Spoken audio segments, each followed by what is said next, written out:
Hello అండి, అందరికీ నమస్తే. Welcome to our channel. నేను మీ శృతి. సో ఇవాళ వీడియోలో వచ్చేసి నేను ఒక టిప్ చెప్పబోతాను హెయిర్ కేర్ గురించి.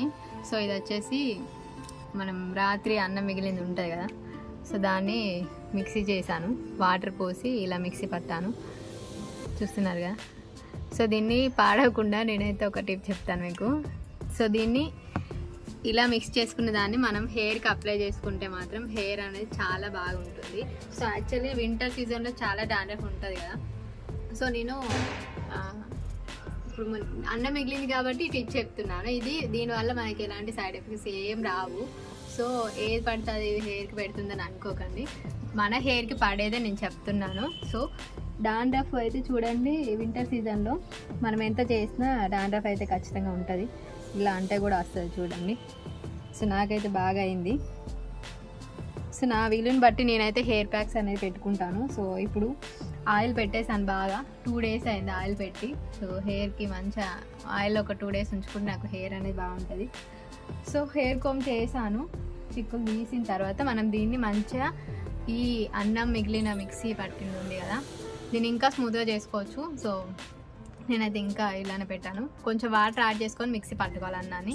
సో దీన్ని ఇప్పుడు మనం చూస్తున్నారు మంచిగా క్రీమీ టెక్స్చర్ వస్తుంది.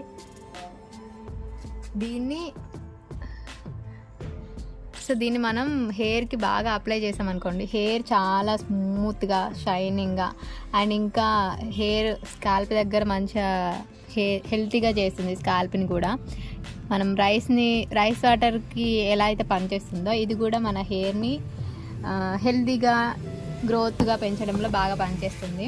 సో దీన్ని ఏం లేదు, దీన్ని ఇలా తీసుకుంటూ మన హెయిర్ అంతటికి అప్లై చేయడమే.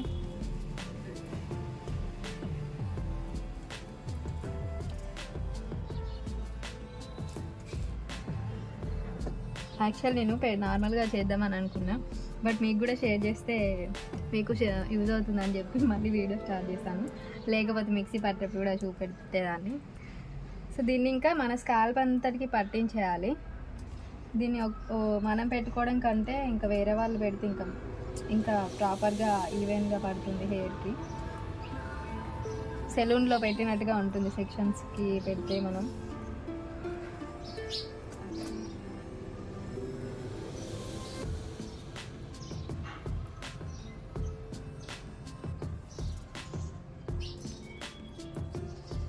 సో ఇది మొత్తం మన హెయిర్ లెంత్ ఎంత ఉందో అంతవరకు అప్లై చేయాలి.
దీన్ని కొంచెం అప్లై చేయడం కొంచెం రిస్కే, ఎందుకంటే చాలా థిక్గా ఉంటుంది.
ఇట్లా పెట్టాలి, ఈవెన్గా పెడితే మస్తు అయితే హెయిర్.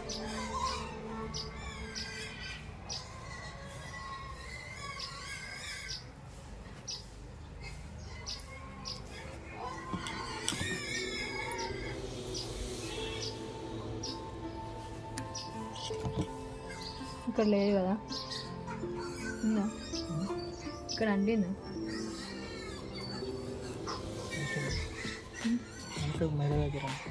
అంటలేదా? చెవు కింద.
ఇప్పుడు ఒక చేతులు చూడండి, మస్తు తొందర ఎండిపోతుంది అన్నం కాబట్టి. ఒక 20 minutes ఉంచుకొని నార్మల్ వాటర్తో మొత్తం కడిగేసిన తర్వాత ఆఫ్టర్ షాంపూతోని వాష్ చేయండి హెయిర్ని. హెయిర్ అయితే బాగుంటుంది. సో ఒకరోజు మీకు పోకుండా కానీ మళ్ళీ హెయిర్ అంతా డ్రై అయిన తర్వాత కోమ్ చేస్తే అంత పౌడర్లా ఉన్నదంతా వెళ్ళిపోతుంది. సో నేను ఆఫ్టర్ వాష్ తర్వాత మళ్ళీ చూపిస్తాను. ఒక 20 minutes ఉంచుకున్నట్లే.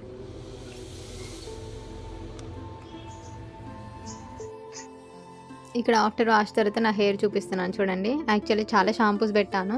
సో నేను వచ్చేసి ఫస్ట్ హెయిర్ ఆయిల్కి పెట్టింది మందారం ఆయిల్. మందారం ఆయిల్ అయితే అంత తొందరగా పోదు, హెయిర్కి పెడితే చాలా రోజులు అట్లనే ఉంటుంది. సో పైన హెయిర్ చూడండి మొత్తం డ్రై అయింది, కింద హెయిర్ అయితే కొంచెం ఆయిల్గా ఉంది, మొత్తం డ్రై అవ్వలేదు నా హెయిర్. ఇంకా చూసారుగా పైన హెయిర్ ఎంత షైనింగ్ అయిందో. సో ఇంకా 2 షాంపూలు పడితే కరెక్ట్గా అవుతుంది. సో చూసారు కదా, అన్నం అంటే రైస్ ఫ్లోర్ ఉంటుంది కదా, సో ఆల్మోస్ట్ ఇది ఒకటే అన్నట్టు. సో రైస్ వాటర్ అయినా రైస్ ఫ్లోర్ ఏది అప్లై చేసినా హెయిర్ అనేది చాలా బాగుంటుంది, హెయిర్ షైనీ అవుతుంది. నెక్స్ట్ ఇంకా హెయిర్ బ్లాక్ అవ్వడంలో, హెయిర్ స్మూత్ అవ్వడంలో, డాండ్రఫ్ పోవడంలో చాలా బాగా పనిచేస్తుంది రైస్ అనేది. సో ఇది ఉడికించిన అన్నం పెట్టాం కదా, మన హెయిర్ని స్మూత్గా చేయడంలో చాలా బాగా పనిచేస్తుంది. సో ఇది ఇవాళ వీడియో మీకు నచ్చిందని అనుకుంటున్నాను. మీరు మీ వీలుని బట్టి మీరు హెయిర్కి అయితే ట్రై చేయండి, అప్లై చేయండి ప్యాక్స్ అన్నీ. సో మీకు నచ్చిందని అనుకుంటున్నా. తప్పకుండా వీడియోని లైక్ చేసి, షేర్ చేసి, కామెంట్ చేయండి. Thank you so much for watching. మళ్ళీ మంచి ఒక హెయిర్ ప్యాక్తో మళ్ళీ కలుద్దాం. సో ఇక్కడ కింద హెయిర్ అయితే ఆయిల్ ఉంది కదా, మీకు అంత క్లియర్గా ఎప్పటిలో. సో పైన హెయిర్ చూడండి ఎంత బాగా అయిందో. సో నాకు ఇంకొక 3 షాంపూస్ అయితే మొత్తం క్లియర్ అవుతుంది. సో ఇది థ్యాంక్ యూ సో మచ్.